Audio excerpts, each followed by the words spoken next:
우리 집 며느리로 들어온 이상 네 돈은 다 내 아들 거야. 네 그 푼돈으로 내 아들 내조하는 걸 영광으로 알아. 마트의 특가 세일 마크가 선명하게 찍힌 영수증이 거대한 비취 반지를 낀 소나기 안에서 처참하게 구겨졌다. 이내 그 종이 뭉치는 강지원의 얼굴로 사정없이 날아들었다. 종이 뭉치 자체에는 무게가 없었다. 하지만 그것은 마치 불에 달군 인두처럼 그녀의 뺨 위로 날카롭고 뜨거운 수치심을 그어내렸다. 고작 300원이야. 시어머니 최 여사의 목소리는 칠판을 손톱으로 긁는 소리처럼 신경질적으로 찢어졌다. 그녀는 넓은 거실을 이리저리 오가며 분을 사귀지 못했다. 값비싼 대리석 바닥 위로 양가죽 슬리퍼가 부딪히며 둔탁한 파열음을 냈다. 그깟 300원 아끼겠다고 유통기한 다 된 콩나물을 사? 강지원, 너 전생에 거지였니? 아니면 부모 없이 자란 고아들은 유전자 자체에 궁상이라는 글자가 박혀서 태어나는 거야? 지원은 고개를 푹 숙인 채 두 손을 배꼽 위에 단정히 포겠다. 지난 3년, 이 집안의 며느리로 살며 뼛속까지 새겨진 조건반사였다. 눈앞에서 저 비취 반지가 번뜩일 때는 무조건 고개를 숙일 것, 침묵할 것, 그리고 생명 없는 조각상처럼 굴 것. 그녀의 시선이 바닥에 뒹구는 쭈글쭈글한 영수증에 머물렀다. 국산 콩나물, 할인가 1,200원이라는 글자가 눈에 들어왔다. 그 1,200원을 아끼기 위해 그녀는 오늘 마트의 인파 속에서 20분이나 부대껴야 했다. 하지만 최 여사가 방금 소파 위에 아무렇게나 던져둔 에르메스 악어 가죽 핸드백은 그 마트의 콩나물을 몽땅 사고도 남을 가격이었다. 말을 해. 벙어리라도 됐니? 최 여사가 갑자기 걸음을 멈추더니 지원의 어깨를 거칠게 떠밀었다. 지원은 뒤로 비틀거렸고 발 뒤꿈치가 뒤쪽의 장식장에 부딪혔다.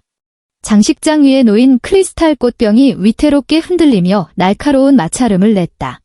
그녀는 자신의 몸보다 장식장을 먼저 감싸 안았다. 죄송합니다. 어머니. 지원의 목소리는 목구멍에 모래가 낀 듯 거칠고 메말라 있었다. 다음부터는 주의하겠습니다. 다음이 또 있어? 최 여사가 코웃음을 쳤다. 두껍게 파운데이션을 바른 얼굴이 지원의 코앞까지 들이닥쳤다. 짙은 향수 냄새와 점심에 먹은 삼계탕의 기름진 냄새가 뒤섞여 역겨운 악취를 풍겼다. 현우가 어쩌다 눈이 멀어서 너 같은 걸 주워왔는지 몰라. 데리고 나가기도 창피해 죽겠어. 가서 바닥이나 닦아. 오늘 저녁에 김 의원 사모님 오시기로 했으니까 바닥에 머리카락 한 올이라도 보이면 밥 먹을 생각하지 마. 지원은 순종적으로 무릎을 꿇었다. 쪼그려 앉는 것이 아니었다. 완전히 무릎을 꿇었다. 이 집에서 그녀에게는 서 있을 권리도 밀대를 사용할 자격도 없었다. 최 여사는 오직 사람 손으로 꾹꾹 눌러 닦은 바닥만이 이 집안의 격조를 보여준다고 굳게 믿는 사람이었다. 소독약 냄새가 진동하는 차가운 물통 속으로 걸레가 들어갔다. 뼈를 찌르는 듯한 한기가 손톱 밑을 파고들어 신경을 타고 심장까지 기어올랐다. 독한 세제에 시달려 끝이 갈라진 지원의 손가락 사이로 비눗물이 스며들자 수천 마리의 개미가 살을 갉아먹는 듯한 따끔거림이 번졌다. 그녀는 차가운 대리석 바닥 위를 기어다니며 걸레질을 시작했다. 무릎뼈와 딱딱한 돌바닥이 마찰하며 기분 나쁜 둔탁한 소리를 냈다. 거실의 대형 TV에서는 요란한 예능 프로그램이 흘러나오고 있었다. 소파 반대편 수천만 원을 호가하는 이탈리아제 리클라이너 의자에 그녀의 남편 이현우가 파묻혀 있었다. 그는 스마트폰을 가로로 쥐고 엄지손가락으로 액정을 미친 듯이 두드리는 중이었다. 젠장. 서포터가 이 타이밍에 죽어주네. 똥을 싸라, 아주. 이현우가 짜증 섞인 욕설을 내뱉었다. 게임 속 폭발음보다 그의 목소리가 더 날카롭게 거실을 울렸다. 그는 방금 전 어머니가 20분 동안 쏟아낸 폭언을 듣지 못한 척했고 아내가 제 발밑을 기어다니며 걸레질하는 모습은 보이지 않는 척했다. 이 남자의 세계에서는 아내의 존엄성보다 게임 속 랭킹전 승패가 훨씬 더 중요했다. 지원이 걸레질을 하며 그의 발치에 다다랐을 때 잠시 손을 멈췄다. 여보. 그녀가 작게 불렀다. 한숨처럼 희미한 목소리였다. 발 좀 치워줄 수 있어? 이현우는 시선조차 스마트폰에서 떼지 않았다. 팔이라도 쫓는 듯 귀찮다는 듯이 혀를 차며 다리를 툭툭 흔들 뿐이었다. 엄마가 말했잖아. 빨리 좀 하라고.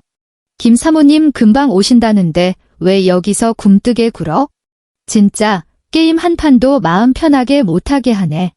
그 순간 지원은 눈앞에 있는 명품 스포츠 양말을 신은 발을 보며 3년 전의 기억을 떠올렸다. 그때도 겨울이었다. 서울에 한방눈이 내리던 날, 남산타워 아래서 이현우는 얼어붙은 그녀의 손을 잡고 입김을 불어주며 말했다. 지원아, 내가 앞으로 세상에서 제일 좋은 것만 내 앞에 가져다 줄게. 절대로 너 눈에서 눈물 나는 일 없게 할게. 추억은 녹슨 칼이 되어 가슴 가장 연약한 곳을 후벼 팠다. 지원은 고개를 숙이고 바닥에 존재하지도 않는 얼룩을 지우려는 듯 힘주어 걸레를 문질렀다. 꼬드득, 꼬드득. 걸레와 바닥이 마찰하는 소리가 그녀의 가빠진 숨소리를 덮었다. 저녁 7시, 김 의원의 부인이 정확한 시간에 도착했다. 이것은 철저하게 기획된 과시용 만찬이었다. 최 여사는 짙은 붉은색 개량 한복으로 갈아입고 머리카락 한 올 흘러내리지 않게 빗어넘긴 채 가식적인 미소를 얼굴 가득 띄우고 있었다. 식탁 위에는 최고급 일식집에서 공수한 자연산 회와 2플러스 등급 한우가 가득 차려졌다. 하지만 지원의 자리는 식탁이 아니었다. 그녀의 역할은 구석에 서서 손님들의 술잔을 채우고 접시를 치우는 것이었다. 어머, 최 여사님. 며느리 교육을 참 잘 시키셨네요.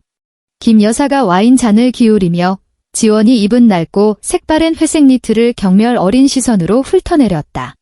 우리 집 며느리는 온종일 쇼핑하러 다니느라 정신이 없는데 여긴 참 조신하네. 촌스러울 정도로. 별말씀을요. 근본도 없이 자란 애라 하나부터 10까지 가르칠 게 산더미예요. 최 여사가 턱을 치켜들며 으스대듯 말했다.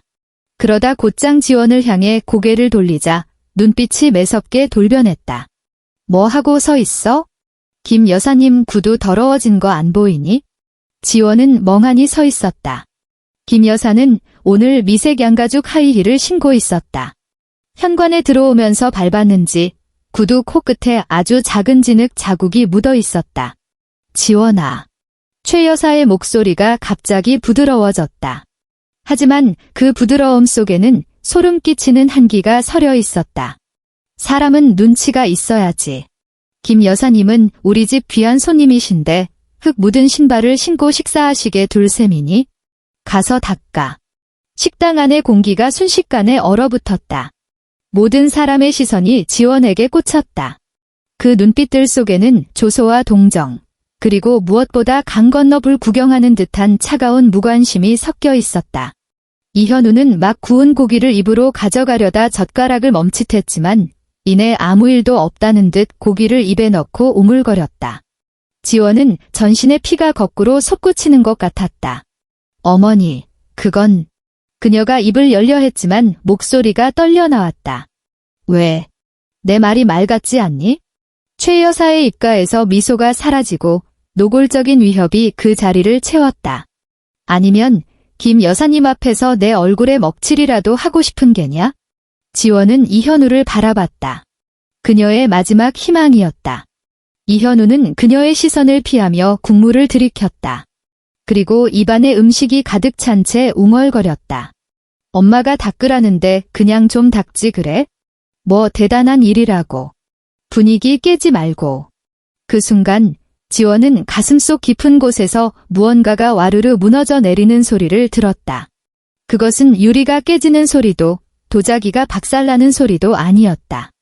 지난 3년간 그녀를 간신히 지탱해오던 척추뼈가 부러지는 소리였다. 그녀는 천천히 걸음을 옮겼다. 그리고 모두가 지켜보는 앞에서 다시 한번 무릎을 꿇었다. 주머니에서 손수건을 꺼내 김 여사의 발치로 손을 뻗었다. 김 여사는 발을 뒤로 빼기는커녕 마치 이 상황을 즐기기라도 하듯 발끝을 살짝 들어 올렸다. 지원의 손이 미세하게 떨렸다. 그녀는 고개를 숙인 채 그 비싼 구두를, 거칠어진 자신의 손가락을, 그리고 바닥에 비친 먼지보다 못한 자신의 초라한 몰골을 바라보았다. 쓱쓱. 어머, 세상에. 너무 극진하셔서 몸둘 바를 모르겠네. 김 여사가 과장된 웃음을 터뜨렸다. 하지만 지원의 귀에는 그 소리가 악마의 속삭임처럼 들렸다. 만찬이 끝나고 지원은 주방에 홀로 남아 설거지를 하고 있었다. 세찬 물살이 기름기 낀 접시를 씻어내렸다. 그녀의 손은 이미 감각을 잃은 채 기계적으로 움직이고 있었다. 그때 창틀에 올려둔 휴대폰이 짧게 진동했다. 어두운 주방에서 액정 불빛이 유난히 시리게 번쩍였다. 은행에서 발송된 자동 알림 문자였다. 지원은 스팸 문자겠거니 하며 무시하려 했다. 하지만 무심코 화면을 스친 그녀의 눈동자가 크게 흔들렸다. 액정에 찍힌 믿을 수 없이 긴 숫자가 그녀의 손에서 접시를 놓치게 만들 뻔했다. 낭낭한 기계음 대신 그녀의 머릿속에서 문자 내용이 또렷하게 읽혔다. 귀하의 계좌, 끝자리 4890번에서 10월 12일 20시 30분, S아트센터로 5억 원이 이체되었습니다. 5억 원. 그것은 부모님이 교통사고로 세상을 떠나며 남긴 보상금이자 그녀가 쥐고 있는 마지막 생명줄이었다. 결혼 당시 이현우는 그 돈을 정기예금에 썩히기엔 아깝다며 자신의 회사 계좌에 넣어두고 이자나 불리자고 필요하면 언제든 쓰라고 호언장담했었다. 그녀는 물 묻은 손을 대충 닦고 떨리는 손가락으로 잠금을 해제해 상세 내역을 확인했다. 받는 사람은 아트센터였지만 송금 메모란에는 기가 막힌 문구가 적혀 있었다. 사랑하는 서리에게 갤러리 개관 축하해 너의 영원한 사랑 현우가. 설에. 그 이름이 독침처럼 지원의 뇌를 관통했다. 이현우의 대학 시절 첫사랑. 최근 귀국해서 갤러리를 열었다는 소문은 들었었다. 5억 원 부모님이 목숨과 맞바꾼 돈이었다. 이 지옥 같은 집구석에서 숨죽이며 식모살이를 견디게 해준 유일한 퇴로였다. 그런데 그 돈을 남편이 첫사랑의 환심을 사는 데 썼다. 지원은 숨이 턱 막혀왔다. 누군가 목을 밧줄로 조르는 것 같았다. 그녀는 휴대폰을 움켜쥔 채 주방을 뛰쳐나갔다. 거실에서는 최 여사가 소파에 앉아 이을 쑤시고 있었고 이현우는 그 옆에서 어머니의 다리를 주무르고 있었다. 이현우. 지원의 목소리가 찢어질 듯 날카롭게 뒤집혔다. 그녀는 달려가 이현우의 코앞에 휴대폰 화면을 들이밀었다. 이게 뭐야? 내 돈 어디로 빼돌렸어? 이현우는 소스라치게 놀라 뒤로 물러났다. 화면의 내용을 확인한 그의 얼굴이 순식간에 창백해졌다. 눈동자가 갈 곳을 잃고 허둥지둥 흔들렸다. 이건 오해야 지원아. 내 말 좀 들어봐. 이건 단순한 비즈니스 투자라고. 투자. 너의 영원한 사랑 현우가 비즈니스 용어니? 지원의 온몸이 사시나무 떨듯 떨렸다. 이가 딱딱 부딪히는 소리가 날 정도였다. 뭐가 이렇게 시끄러워. 최 여사가 이쑤시개를 탁자에 내던지며 벌떡 일어났다. 다 늦은 밤에 무슨 행패야? 고작 돈 몇 푼 가지고 유세니? 현우는 큰일 하는 사람이야. 사업하다 보면 자금 좀 융통할 수도 있는 거지. 우리 집에 시집 왔으면 내 돈도 이씨 집안 돈인 거지. 남편이 돈 좀 쓴 게 뭐 그리 대수라고 보고까지 해야 하니? 그건 내 돈이에요. 우리 부모님 목숨값이라고요. 지원이 악를 썼다. 참았던 눈물이 댐이 무너지듯 터져나왔다. 닥쳐. 이 재수없는 게 어디서 소리를 질러. 분노한 최 여사의 눈이 거실을 훑다가 탁자 구석에 놓인 낡은 검은색 벨벳 상자에 멈췄다. 지원의 아버지가 남긴 유일한 유품, 오래된 오메가 시계였다. 시계줄이 끊어져 내일 수리를 맡기려고 꺼내 두었던 것이었다. 최 여사는 그 상자를 낚아채더니 바닥으로 내동댕이 쳤다. 와장창. 유리 깨지는 소리가 거실의 정막을 갈랐다. 하지만 그것으로 끝이 아니었다. 최 여사는 양가죽 슬리퍼를 신은 발을 들어 올려 상자 위를 짓밟고 힘껏 비벼댔다. 안 돼. 지원이 짐승 같은 비명을 지르며 시어머니를 밀치려 달려들었다. 하지만 이미 늦었다. 그녀가 떨리는 손으로 파편을 헤집었을 때 아버지와 30년을 함께했던 시계는 형체를 알아볼 수 없게 망가져 있었다. 유리는 가루가 되었고 시계바늘은 지식여진 벌레의 다리처럼 흉하게 꺾여 있었다. 이게 바로 너네 그 궁상맞은 부모가 남긴 쓰레기야. 최 여사가 바닥에 주저앉은 지원을 멸시 어린 눈으로 내려다보았다. 너랑 똑같아. 알도 못 낳는 불량품 주제에. 결혼 3년이 넘도록 애 하나 못 빼면서 어디서 감히 돈 타령이야? 이 망가진 시기에 꼴 나기 싫으면 입 다물어. 이현우는 곁에 서서 엉엉 우는 아내를 보며 잠시 멈칫했지만 최 여사가 눈을 부라리자 잽싸게 고개를 돌려 TV를 보는 척했다. 지원은 박살난 시계의 잔해를 움켜쥐고 있었다. 그러다 갑자기 울음소리가 뚝 끊겼다. 거실에는 TV 속 예능 프로그램에 과장된 웃음소리만 윙윙거렸다. 그녀가 천천히 고개를 들었다. 항상 눈물이 고여있던, 겁에 질려있던 그 눈동자는 이제 무서울 정도로 메말라 있었다. 눈물샘이 고열에 증발해버린 듯 그곳엔 황량한 사막만이 남았다. 그녀가 천천히 자리에서 일어났다. 관절이 녹슨 인형처럼 삐걱거리는 움직임이었다. 왜? 더 울지 않고? 최 여사가 팔짱을 끼며 비웃었다. 억울하면 당장 나가. 우리 집안 배경 없으면 너 같은 무스펙 고아는 한강다리 밑에서 노숙이나 해야 할 테니까. 지원은 대꾸하지 않았다. 그녀는 몸을 돌려 현관 입구의 수납장으로 걸어갔다. 이현우와 최 여사는 그녀가 뭘 하려는 건지 몰라 멍하니 지켜보았다. 잠시 후 지원이 돌아왔다. 그녀의 손에는 서류 봉투 하나가 들려 있었다. 석 달 전 변호사 상담을 통해 작성해둔 이혼 합의서였다. 신발장 가장 깊숙한 곳에 숨겨두었던 것, 그녀는 이현우가 남산타워에서 맹세했던 그 남자로 돌아올지도 모른다는 미련 때문에 망설였었다. 하지만 이제 그 미련은 가루가 되어 사라졌다. 그녀는 탁자 앞으로 걸어가 최 여사의 지나치게 관리받은 얼굴을 향해 서류 뭉치를 세게 집어 던졌다. 날카로운 종이 모서리가 최 여사의 콧등을 스치고 지나가며 붉은 생채기를 냈다. 서명해. 지원의 목소리는 비현실적으로 차분했다. 마치 오늘의 날씨를 이야기하듯 억양 하나 없었다. 더 험한 꼴 보기 싫으면? 너 미쳤니? 최 여사가 코를 감싸주며 믿을 수 없다는 듯 눈을 부릅떴다. 감히 시어머니를 쳐? 현우야. 저 미친년 좀 봐라. 당장 안 쫓아내고 뭐해. 이현우가 그제야 정신을 차리고 지원의 팔을 낚아채려 달려들었다. 강지원, 너 진짜 돌았어? 얼른 엄마한테 사과 안 해. 비켜. 지원은 그의 손을 벌레 털어내듯 쳐냈다. 그녀의 싸늘한 시선이 한때 목숨 걸고 사랑했던 남자를 훑었다. 그것은 재활용도 불가능한 쓰레기를 보는 눈빛이었다. 이현우. 내가 저지른 그 더러운 짓들. 공금 횡령, 자산 은닉, 그리고 외도까지. 하나도 빠짐없이 기록해뒀어. 그녀는 주머니에서 액정이 깨진 휴대폰을 꺼내 흔들어 보였다. 모든 증거는 이미 클라우드에 백업 끝났어. 감방 가기 싫으면 내 그 잘난 어머니 입 다물게 하고 서명이나 해. 너 지금 날 협박하는 거야? 이현우의 얼굴이 시뻘겋게 달아올랐다. 나가. 당장 나가. 최 여사가 부들부들 떨며 현관문을 가리키고 고래고래 소리를 질렀다. 은혜도 모르는 천한 것. 당장 내 집에서 꺼져. 10원 한 장도 못 가져갈 줄 알아. 지원은 차갑게 웃었다. 그녀는 허리를 숙여 바닥에 흩어진 시계 파편들을 조심스럽게 주워 주머니에 넣었다. 그리고 왼손 약지에 끼워져 있던 결혼 반지를 뺐다. 나중에 더 큰 다이아몬드로 바꿔주겠다던 끝내 지켜지지 않은 약속이 담긴 초라한 큐빅 반지였다. 챙그랑.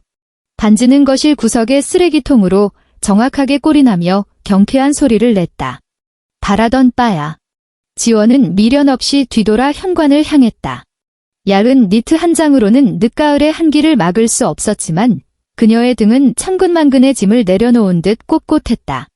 쾅.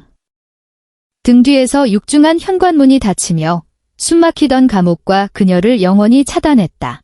서울의 밤바람은 칼날처럼 날카롭게 뺨을 베고 지나갔다. 지원은 텅 빈 거리를 걸었다. 가로등 불빛이 그녀의 그림자를 길게 늘어뜨렸다. 외투도 입지 않아 추위가 살을 파고들었지만 그녀는 추위를 느끼지 못했다. 그저 역겨웠다. 지난날의 자신이 그 멍청했던 시간이 구역질 나도록 역겨웠다. 얼마나 걸었을까? 그녀의 발길이 광화문 광장 근처에 닿았다. 거대한 전광판들이 밤하늘을 대낮처럼 밝히고 있었고 젖은 도로 위로 네온 사인이 독사처럼 꼬불거리는 빛을 토해내고 있었다. 그녀는 한 대형 가전 매장의 쇼윈도 앞에 멈춰섰다. 진열장 안 수십 대의 최신형 TV가 동시에 저녁 뉴스를 송출하고 있었다. 긴급 속보를 전해드립니다. 아나운서의 근엄한 목소리가 유리를 뚫고 희미하게 들려왔다. 재계 서열 1위 JK그룹이 20년간의 추적 끝에 드디어 유일한 상속녀의 행방을 확인했습니다. 고인이 된 JK그룹 장남의 외동딸이 내일 공식적으로 복구하여 그룹 회장직을 승계할 예정입니다. 화면이 바뀌었다. 자료 화면으로 20년 전의 실종 아동 전단이 떠올랐다. 사진 속 어린 소녀는 해맑게 웃고 있었다. 그리고 곧이어 현재의 실시간 CCTV 영상으로 화면이 전환되었다. 그것은 불과 10분 전 고급 아파트 단지 정문을 걸어 나오는 한 여자의 모습이었다. 화면은 다소 흐릿했다. 여자는 싸구려 니트를 입고 있었고 머리는 헝클어졌으며 안색은 창백했다. 하지만 그 눈빛만은 절망 속에서 차가운 불꽃을 태우고 있는 그 눈동자만은 선명했다. 지원은 고개를 들어 쇼윈도 유리에 비친 자신의 모습을 바라보았다. 유리창 속에 초라한 여자와 TV 화면 속의 상속녀가 서서히 겹쳐졌다. 바로 그때였다. 소리도 없이 미끄러져 들어온 검은색 마이바흐 한 대가 그녀의 등 뒤 도로변에 멈춰섰다. 운전석 문이 열리고 희끗희끗한 머리에 연미복을 갖춰 입은 노신사가 차에서 내렸다. 그는 빠른 걸음으로 지원의 등 뒤로 다가왔다. 그리고 찬바람이 부는 거리 한복판에서 수많은 인파가 오가는 광장 한가운데서 깊이 허리를 숙였다. 그것은 완벽한 90도 인사였다. 아가씨. 노신사의 목소리는 떨리고 있었다. 지난 20년간 억눌러온 울음이 섞인 목소리였다. 김 실장입니다. 집으로 모시러 왔습니다. 지원은 뒤를 돌아보지 않았다. 그녀는 그저 쇼윈도 유리에 비친 그림자를 가만히 응시했다.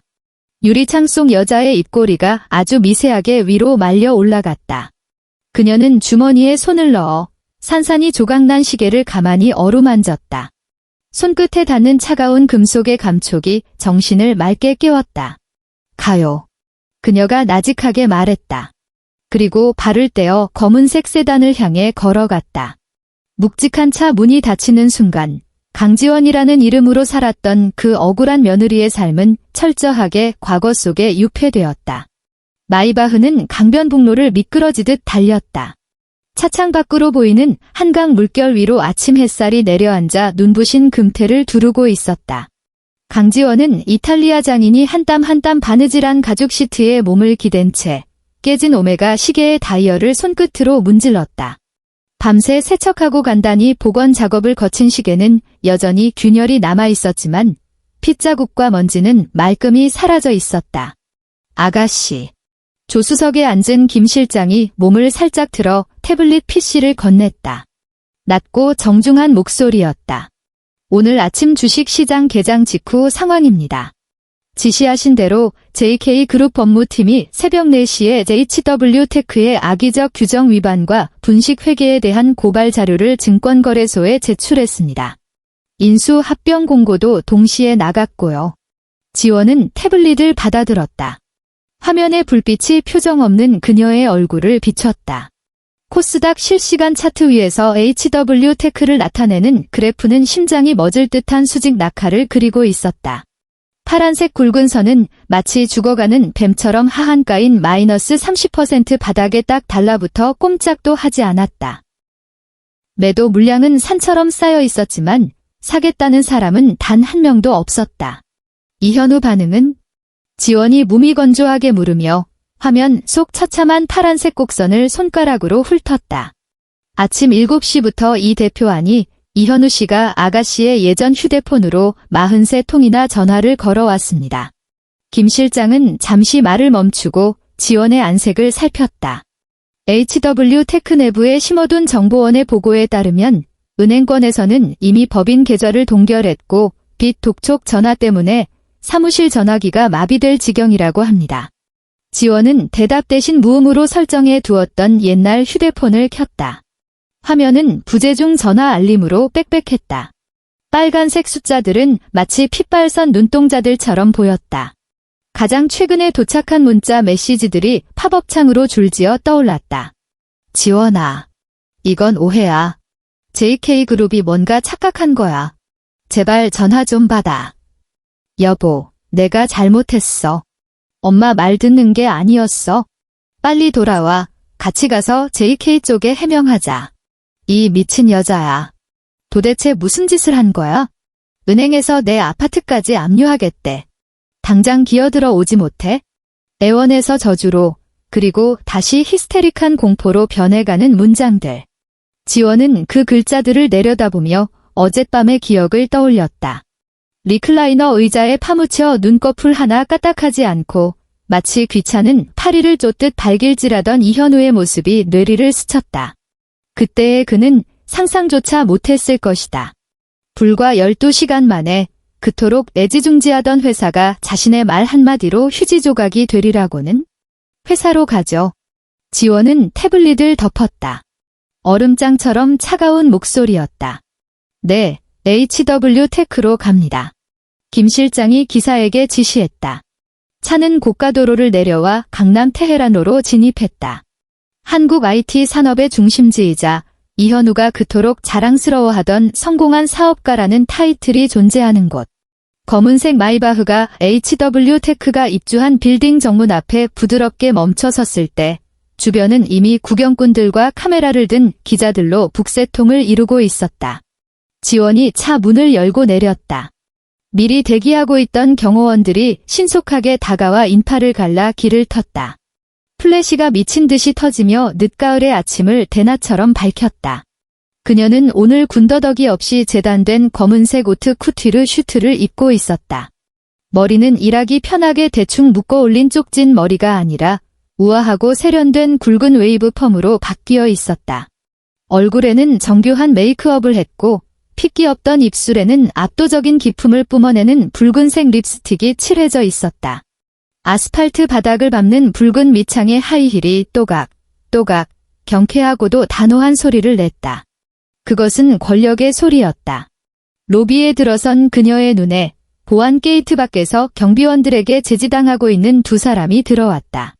이현우의 양복은 쭈글쭈글했고 넥타이는 삐뚤어져 있었으며 눈밑은 밤새 한숨도 못 잤는지 퀭하게 검푸른 색이었다. 그리고 평소 콧대 높던 최 여사는 차마 눈뜨고 볼 수 없을 만큼 엉망진창이었다. 그녀가 그토록 자랑하던 암적색 개량 한복 위에는 노란 페인트가 잔뜩 끼얹어져 있었다. 덜 마른 페인트가 치맛자락을 타고 뚝뚝 바닥으로 떨어졌다. 머리는 산발이었고 두껍게 바른 파운데이션 위로 식은땀과 페인트가 뒤섞여 흉한 골짜기를 만들고 있었다. 들여보내줘. 내가 여기 대표 엄마야. 이 건물 다 내 아들 거라고. 최 여사는 목이 졸린 오리처럼 쉰 목소리로 경비원에게 앙을 쓰고 있었다. 죄송합니다만 이현우 씨는 더 이상 이곳의 대표가 아닙니다. 경비원은 무표정하게 그녀를 막아섰다. 새로운 이사회의 지침에 따라 잡상인은 출입 금지입니다. 잡상인. 감히 나보고 잡상인이라고 했어? 최 여사가 부들부들 떨며 손을 들어 경비원의 얼굴을 핥히려 했다. 바로 그때 로비가 찬물을 끼얹은 듯 조용해졌다. 모든 사람의 시선이 출입구 쪽으로 쏠렸다. 고개를 돌린 이현우는 지원과 눈이 마주친 순간 그대로 굳어버렸다. 동공이 격렬하게 수축했고 입은 귀신이라도 본 것처럼 떡 벌어졌다. 지원아. 그는 믿을 수 없다는 듯 눈앞에 눈부신 여자를 바라보았다. 저 여자가 정말 집에서 보풀 일어난 니트를 입고 무릎 꿇고 바닥을 닦던 콩나물갑 때문에 눈치 보던 그 강지원이란 말인가? 지원은 그를 본 채 만취하고 엘리베이터를 향해 곧장 걸어갔다. 김 실장과 경호원들이 그 뒤를 따랐고 강렬한 기운에 주변 공기마저 얼어붙는 듯 했다. 여보. 지원아. 이현우가 퍼뜩 정신을 차리고 미친 사람처럼 경비원들을 뚫고 지원의 앞을 가로막았다. 너 맞지? 내가 JK 시켜서 회사 인수하게 한 거야? 그럴 줄 알았어. 내가 그렇게 매정할 리가 없지. 빨리 멈추라고 해. 은행 놈들이 내 집까지 뺏어간다잖아. 지원이 걸음을 멈췄다. 그녀는 땀범벅이 되어 눈동자를 허둥대고 있는 남자를 내려다보았다. 한때는 이 남자를 위해 바로 이 로비에서 직접 싼 도시락을 전해주기도 했었다. 그때 그는 도시락통이 촌스럽다며 직원들 볼까 무서우니 프런트에 맡기고 얼른 가라고 짜증을 냈었다. 그런데 지금 그는 주인 잃은 개처럼 그녀의 길을 막고 있었다. 비켜. 지원의 목소리는 크지 않았지만 거역할 수 없는 위압감이 서려 있었다. 지원아, 예전 일은 애미가 잘못했다. 내가 노망이 났었나 봐. 최 여사도 달려와 페인트 묻은 것도 잊은 채 손을 뻗어 지원의 소매를 잡으려 했다. 내가 JK 회장이라니? 아이고 세상에, 왜 진작 말을 안 했니? 우린 가족 아니냐? 어제 그건 농담이었어. 너도 알잖니 애미가 입만 거칠지 마음은 여린 것. 지원은 몸을 틀어 페인트 범벅인 최 여사의 손을 피했다. 그녀가 차갑게 최 여사를 내려다보자 최 여사는 입 밖으로 나오려던 아부를 목구멍으로 꿀꺽 삼킬 수밖에 없었다. 가족. 지원의 입가에 조소 섞인 미소가 걸렸다. 어제 이맘때쯤 나보고 열등한 유전자라면서요? 쓰레기라면서요? 그건 홧김에. 최 여사는 눈동자를 굴리며 감히 지원의 눈을 마주치지 못했다. 김 실장님. 지원은 더 이상 볼 일 없다는 듯 고개를 돌리며 지시했다. 여기 공기가 너무 탁하네요. 치워주세요. 알겠습니다. 김 실장이 손짓했다. 건장한 체격의 보안요원들이 즉시 다가와 이현우와 최 여사의 양팔을 하나씩 잡고 끌어냈다. 이거 놔. 니들 뭐 하는 거야? 나 강지원 남편이야. 이현우가 발버둥 치며 매끄러운 대리석 바닥을 헛발질했다. 지원아. 나한테 이러면 안 되지. 그 5억 원 내가 갚을게. 설이랑도 끝낼게. 당장 끝낸다고. 설이라는 이름이 들려왔지만 지원의 발걸음은 멈추지 않았다. 아, 내 몸에 손대지 마. 내 에르메스. 최 여사가 비명을 질렀지만 보안요원들은 그녀를 마치 쓰레기 봉투 취급하듯 질질 끌고 정문 밖으로 내동댕이 쳤다. 지원은 엘리베이터에 올라타 뒤로 돌아섰다. 문이 서서히 닫히기 시작했다. 점점 좁아지는 틈새 사이로 시멘트 바닥에 꼴사납게 넘어진 이현우의 모습이 보였다. 최 여사는 바닥에 주저앉아 땅을 치며 통곡하고 있었고 주변에는 행인들이 손가락질하며 휴대폰으로 그 모습을 생중계하고 있었다. 그 풍경은 어제 그녀가 무릎 꿇고 걸레질할 때 TV에서 흘러나오던 시트콤의 한 장면과 기막히게 닮아 있었다. 딩. 엘리베이터 문이 닫히며 모든 소음을 차단했다. 지원은 눈을 감고 깊게 숨을 들이마셨다. 엘리베이터 안에 은은한 디퓨저 향기가 기억 속에 끈적하게 남아있던 역겨운 세제 냄새를 마침내 덮어버렸다. 최상층 대표이사실. 한때 이현우의 영토였던 곳. 이제 그곳은 깨끗이 비워져 있었다. 지원은 거대한 통유리창 앞으로 걸어가 발 아래 펼쳐진 서울을 내려다보았다. 이 높이에서는 도로 위의 차들이 개미처럼, 사람들은 먼지처럼 보였다. 회장님. 김 실장이 들어와 책상 위에 서류를 내려놓았다. 이현우의 공금 횡령에 대한 상세 증거와 해외 자산 은닉 내역입니다. 그리고 설이라는 여자가 운영하던 갤러리는 자금 세탁 혐의로 국세청에서 압류 조치 들어갔습니다. 지원은 뒤로 돌아 책상을 손가락으로 가볍게 두드렸다. 고소 진행하세요. 그녀는 오늘 저녁 메뉴를 고르듯 담담하게 말했다. 단순 횡령뿐만 아니라 사기 결혼 혐의까지. 꿀꺽 삼킨 돈, 이자까지 쳐서 10원 한 장 남기지 않고 다 토해내게 만드세요. 알겠습니다. 그리고 최 여사 쪽은 그 여자가 소위 상류층 사교계를 끔찍이 좋아한다고 했죠. 지원은 이현우가 앉았던 가죽 회전 의자에 주저없이 앉았다.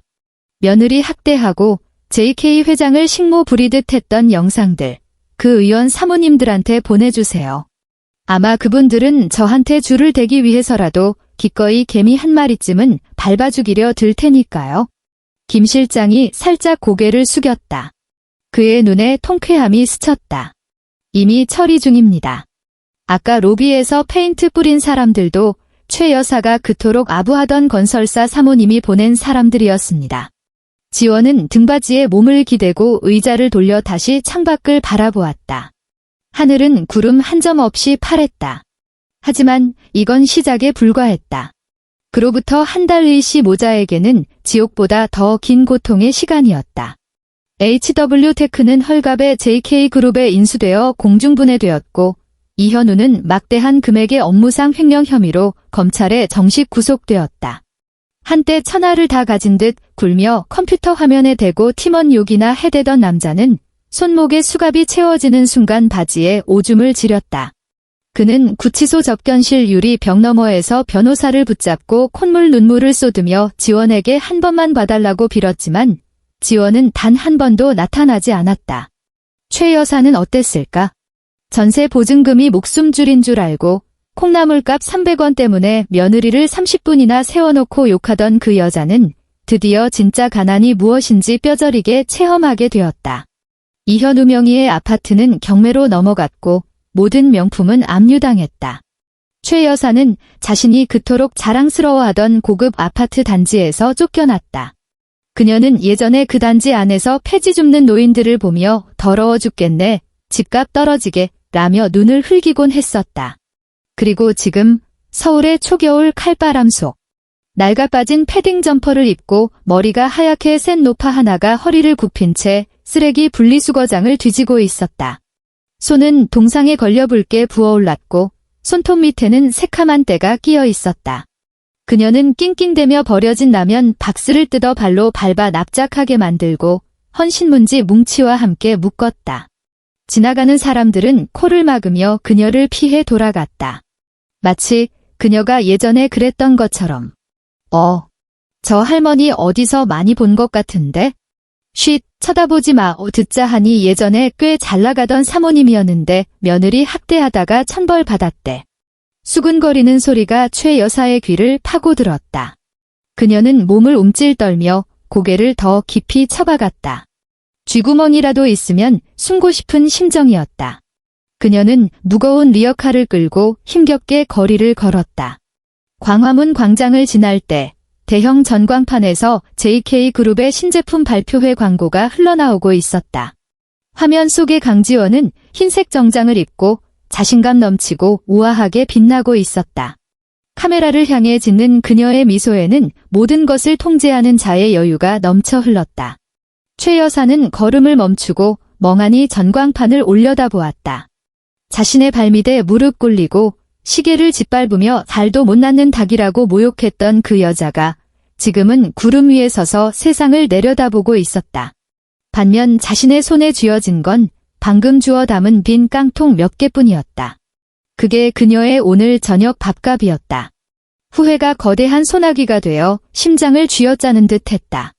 그때 조금만 더 잘해줬더라면, 그때 그 시계만 밟지 않았더라면 만약에. 펄썩. 눈앞이 캄캄해지며 최 여사는 차가운 시멘트 바닥 위로 고꾸라졌다. 손잡이를 놓친 리어카가 넘어지면서 빈 깡통들이 와르르 쏟아졌다. 깡통들이 아스팔트 위를 뒹굴며 내는 땡그랑거리는 소리가 마치 그녀의 몰락을 비웃는 연주처럼 거리에 울려 퍼졌다. 주변에서 비명과 웅성거림이 들려왔지만 아무도 그녀를 일으켜 세워주지 않았다. JK그룹 본사 최상층 회장 집무실. 지원은 통유리창 앞에 서서 따뜻한 커피 잔을 들고 있었다. 똑똑. 노크 소리와 함께 김 실장이 들어왔다. 회장님, 병원 쪽에서 연락이 왔습니다. 최 여사가 영양실조와 급성 심부전으로 쓰러졌는데 의식은 회복했다고 합니다. 그리고 이현우의 1심 판결도 나왔습니다. 징역 7년입니다. 지원은 커피 위에 피어오르는 김을 가볍게 불었다. 표정에는 미동조차 없었다. 알겠어요. 그녀는 몸을 돌려 책상으로 걸어갔다. 책상 위에는 고급스러운 유리 장식장이 놓여 있었다. 그 안에는 수리된 오메가 시계가 고요히 누워 있었다. 비록 흉터는 남았지만 이제는 그 누구에게도 짓밟히지 않을 안전한 곳에 안착해 있었다. 지원은 손을 뻗어 유리 너머의 상자를 쓰다듬었다. 오랫동안 가슴을 짓누르며 숨통을 조이던 거대한 바위가 마침내 가루가 되어 사라진 기분이었다. 그녀는 더 이상 누군가의 며느리도 누군가의 아내도 눈치만 보던 겁쟁이도 아니었다. 그녀는 강지원이다. 창밖에 햇살이 쏟아져 들어와 그녀를 감쌌다. 따스했다. 그녀는 책상 위에 만년필을 집어들어 새로운 자선재단 설립 서류에 서명했다. 재단의 이름은 새날. 가정폭력과 부당한 대우로 고통받는 여성들의 자립을 지원하기 위한 곳이었다. 김 실장님. 지원은 펜을 내려놓고 드넓게 펼쳐진 하늘을 바라보았다. 입가에 진정으로 편안한 미소가 번졌다. 제주도행 비행기 표 한 장만 예매해주세요. 바다가 보고 싶네요. 알겠습니다, 아가씨. 수행원을 붙일까요? 아니요. 지원이 고개를 저었다. 혼자 가고 싶어요. 가서 실컷 바람 좀 쐬고 올게요. 그녀는 핸드백을 집어들고 가벼운 발걸음으로 집무실을 나섰다.